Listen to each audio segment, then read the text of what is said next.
আসসালামু আলাইকুম everyone, welcome back to my kitchen. আজ আমি আপনাদের সাথে শেয়ার করছি ফ্রুটস জেলি পুডিং অথবা ফ্রুটস জেলি কেক, দুইটাই বলা যায়।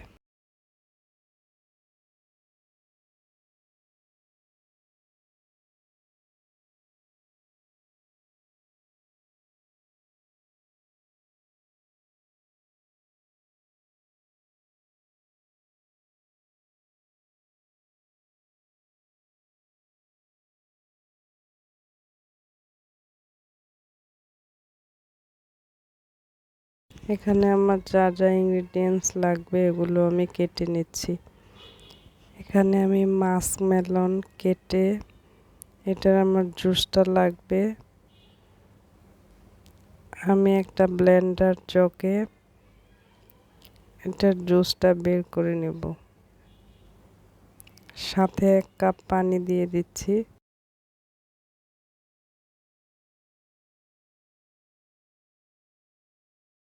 এখানে জুসটা আমি ছেঁকে নিচ্ছি।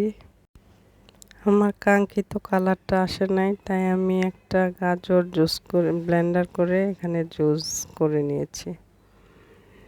দিয়ে দিলাম 2 টেবিল চামচ চায়না গ্রাস, হাফ কাপ চিনি,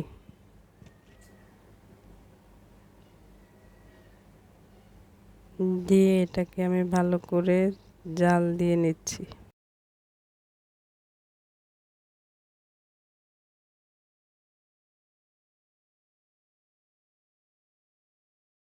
এটা আমার জাল দেওয়া হয়ে গেছে, আমি এটা এক সাইড করে রেখে দিচ্ছি। এখন আমি তরমুজটাকে গোল গোল করে কেটে নিচ্ছি।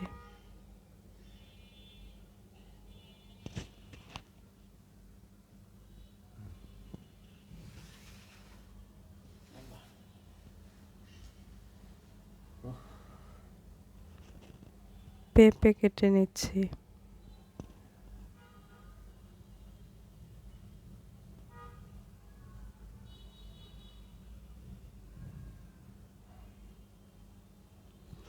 যে বাটিটা আমি সেট করব এটা একটু সাইড করে বসিয়ে দিচ্ছি, সমান করে না, একটা বাটির উপরে রেখে আমি একটু সাইড করে বসিয়ে নিচ্ছি। এটার উপরে ঢেলে দিলাম ওই জুসটা। এখন আমি একটা হাঁড়ি বসিয়ে 1 কাপ দুধ দিয়ে দিলাম, হাফ কাপ চিনি দিয়ে দিলাম, 2 টেবিল চামচ চায়না গ্রাস দিয়ে দিচ্ছি। দিয়ে এটা ভালোভাবে আমি জাল দিয়ে নিচ্ছি।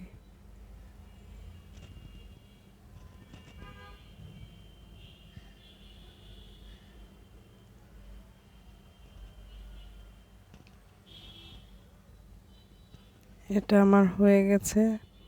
এখন আমি ওই জুসটার উপরে এটা ঢেলে দিচ্ছি।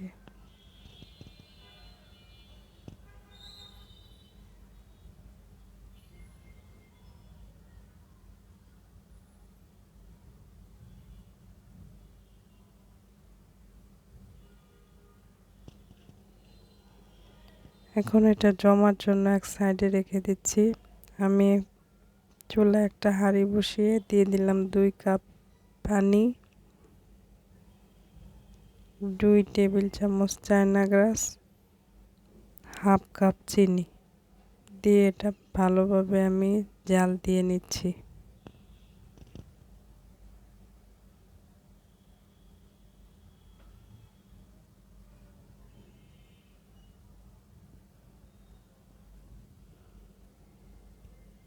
এটা আমি একটা বাটির মধ্যে ছেঁকে নিচ্ছি। আমি এটা এক সাইডে রেখে দিচ্ছি একটু ঠান্ডা হওয়ার জন্য।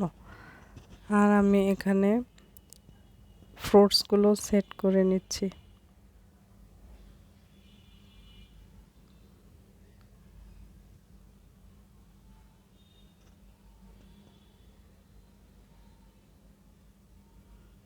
তরমুজ, পেঁপে,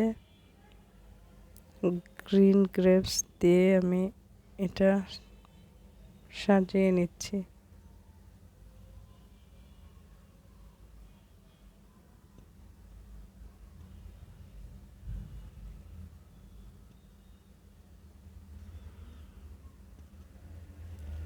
চায়না গ্রাস দেওয়া পানিটা যে জাল করে রেখেছিলাম ওইটা এখন আলতোভাবে দিয়ে দিচ্ছি।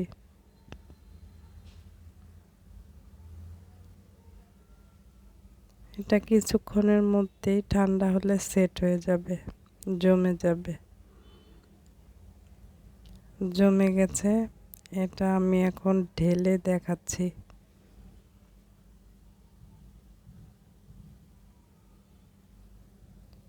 হয়ে গেল আমার ফ্রুটস জেলি পুডিং। আমার রেসিপিটা যদি ভালো লেগে থাকে লাইক, শেয়ার এবং সাবস্ক্রাইব করে দিবেন প্লিজ। আমি এখন এটা কেটে দেখাচ্ছি।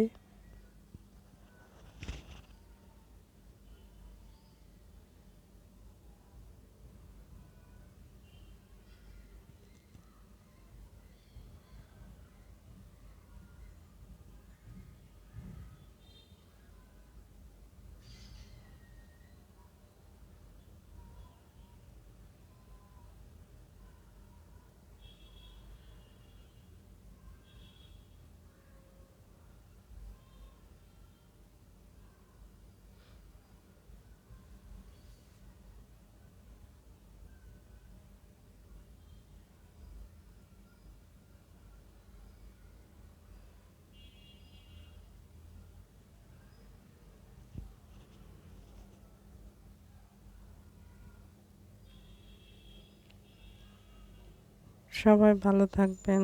আল্লাহ হাফেজ।